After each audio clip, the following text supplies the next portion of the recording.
Ahoy hoy! Welcome to my first ever YouTube video. I'm MacKnight, and today we are playing the demo to Pokemon Let's Go. Eevee or Pikachu, you can choose which one you want. That's up to you. See what we've got going on here. Game I've not really been that fussed about looking at, but the demo's now live, so I thought I'd check it out. Oh, I didn't see you there. Are you the one who's going to help me with a bit of Pokemon research? Yes, I guess. That's what I'm here to. Eevee. Now that's the spirit.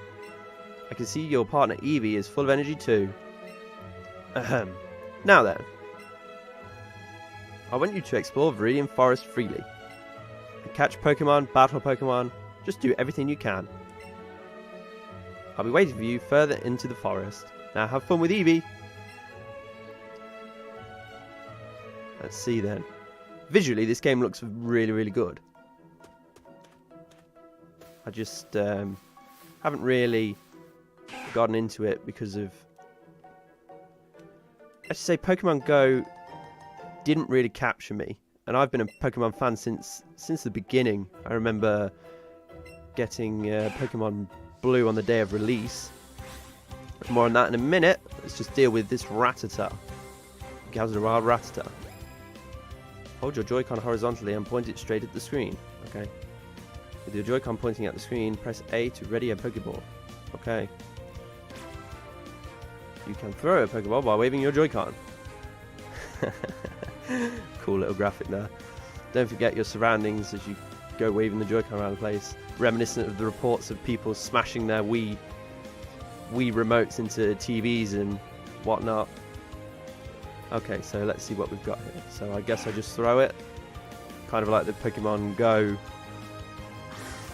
Straight on the nose. Nice. Yeah, Pokemon Go didn't really capture me. I played it when it first came out, and then I think they did an update, and I then realised quickly that walking from one end of my town to another by rivers and through a park and a little bit of a wooded area, I caught nothing, so I decided to stop playing very quickly. And I think that's why this game didn't really grab my attention. Let's see what the Pokédex says about Rattata. Will chew on anything with its fangs. If you see one, you can be certain that 40 more live in that area. And if you've been playing Pokemon since... Well, if you've played any Pokemon on the Game Boy, you definitely know there is about 40 surrounding it. Ooh, Bellsprout. Let's get this Bellsprout. Sorry, I was saying about Pokemon Blue when it first came out. I remember me and my brother, we used to collect the official Nintendo magazine. And that told us when Pokemon Blue was coming out. We were, I don't know, 9, 10, 11 at the time. Would have been about 97, 98. And we got £2-3 pocket money a week each. And my brother saved it all. I was a little bit late to saving, but yeah, I'll get it. Don't worry about it. Day of release, brother's got enough money for it. He's got a little bit more money for it, actually. And I didn't have enough, so I had to borrow some, but that was only the first problem I had. Let's just read this about Bellsprout here. Prefers hot and humid places.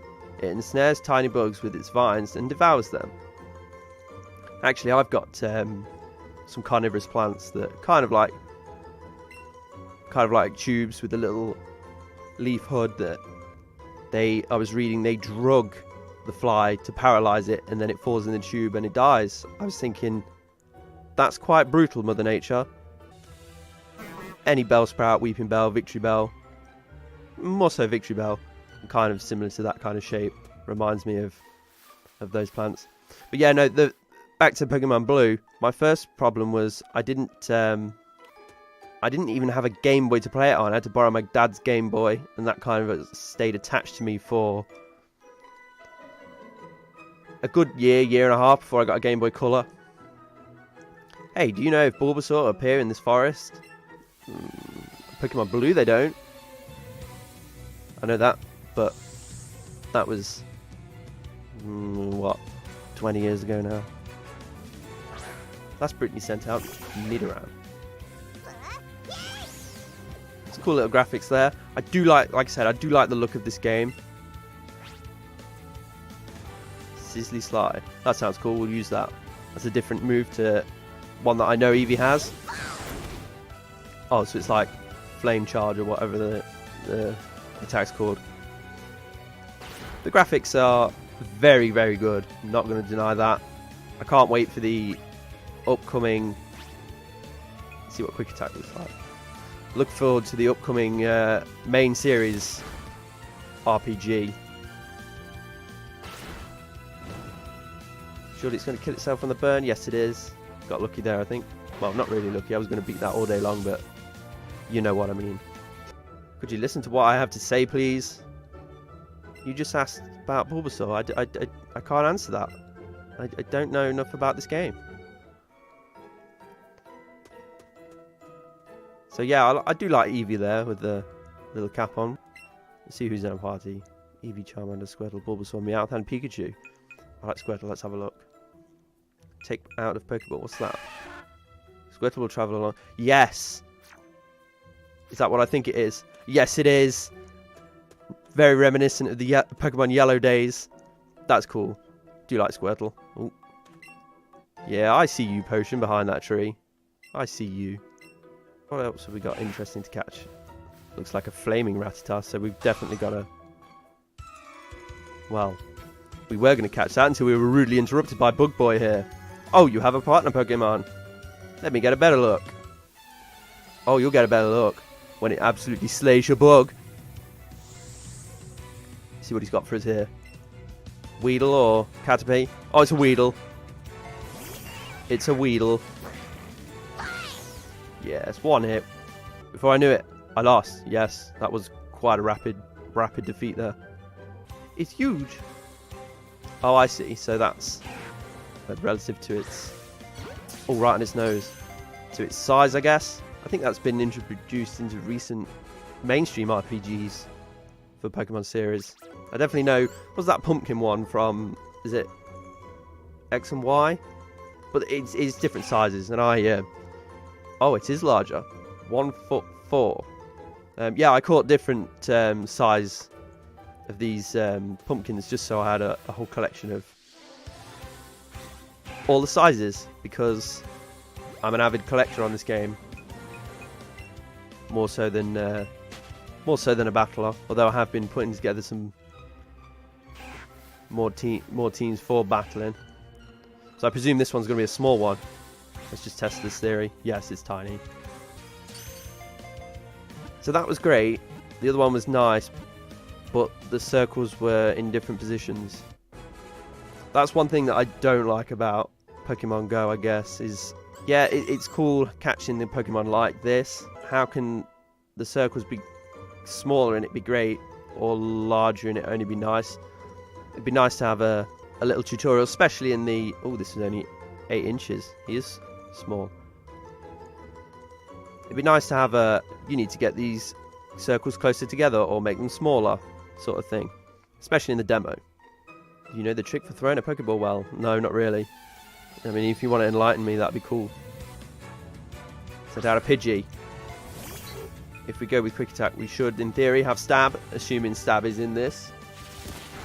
Implemented in this. If you don't know what Stab is, that's same type attack bonus, so you get a little bit extra damage output for using a Pokemon move of the same type as that Pokemon. So Eevee's a normal type, so using Quick Attack being a normal move gets a little bit bonus damage. And that's all she wrote for Pidgey. Now, please, Jocelyn, enlighten me to throwing the perfect Pokeball. Commander grew to level 11 too. How handy. Oh, I guess they all grew to level 11. Yep. God bless that experience share. I think it was the remake of Ruby and Sapphire. I implemented using the XP share, and everything was so strong towards the end of the game. It was a breeze. Let's catch him. So is that good? See, there was no grate there, and them two circles were nearly close together.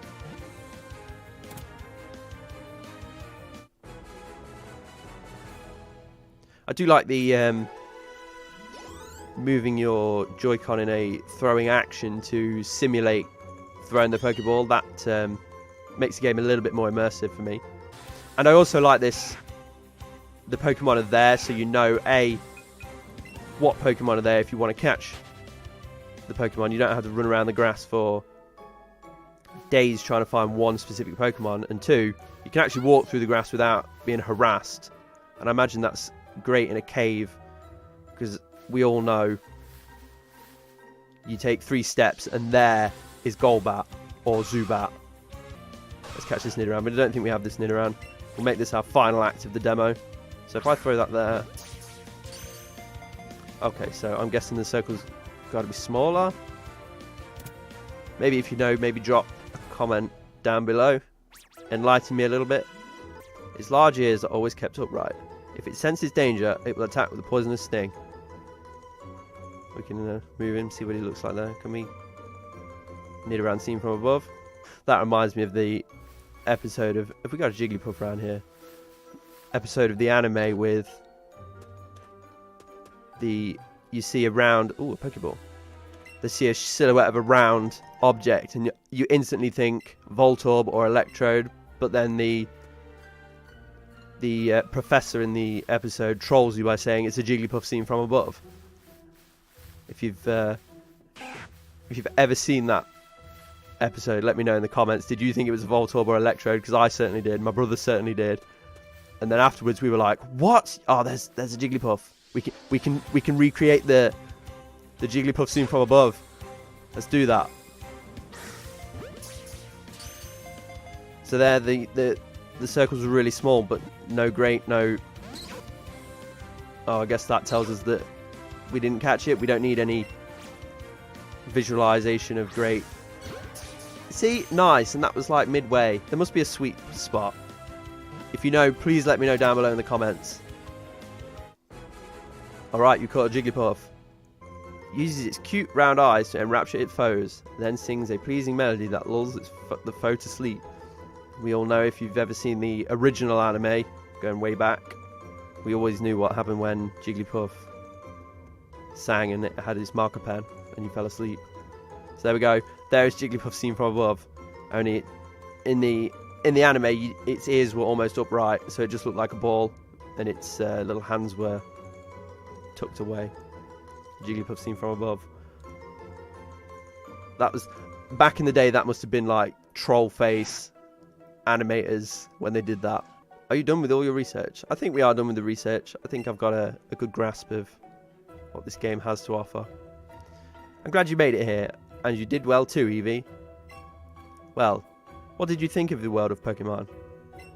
There were many, many more Pokemon in this world waiting to be discovered by you. I look forward to the day we meet again. I think visually it's very, very good, and because of that I am looking forward to the upcoming mainstream Pokemon title.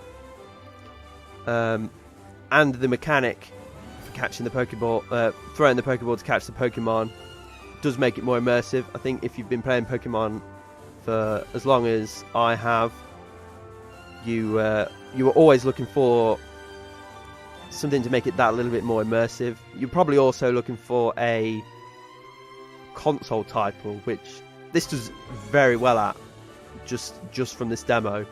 But I don't know if I would go through the whole Kanto remake again, because I played Blue, I had Red, I completed Red in one day just so I could get a Kabuto to max my Pokédex out and make sure I had all 151 of the original Pokemon. And I also had Yellow. I then bought the Green remake for the Game Boy Advance, and I don't know if I want to go through Kanto again. So I think I will pass on this one. But if you're new to the franchise, it's a very good introduction. You can see what all the fuss is about if you've been talking to old players that remember Kanto and Johto. So yeah, those are my thoughts. If you enjoyed the video, maybe give it a like. If you enjoyed the content, maybe give me a subscribe. That'd be amazing. If not, that's cool. It's cool. Maybe wait until I've done something else. I know it's only a first video. If you have any interesting comments, maybe tell me, did you enjoy the game? What was your first Pokemon game? How long have you been playing Pokemon? What was the first Pokemon you caught? Or who you started with? Back in Blue, I first started with Bulbasaur, and I first caught a Pidgey. A little bit of information there. Maybe you can share that information with me. So all that's left to be said is I will see you in the next video, and bye!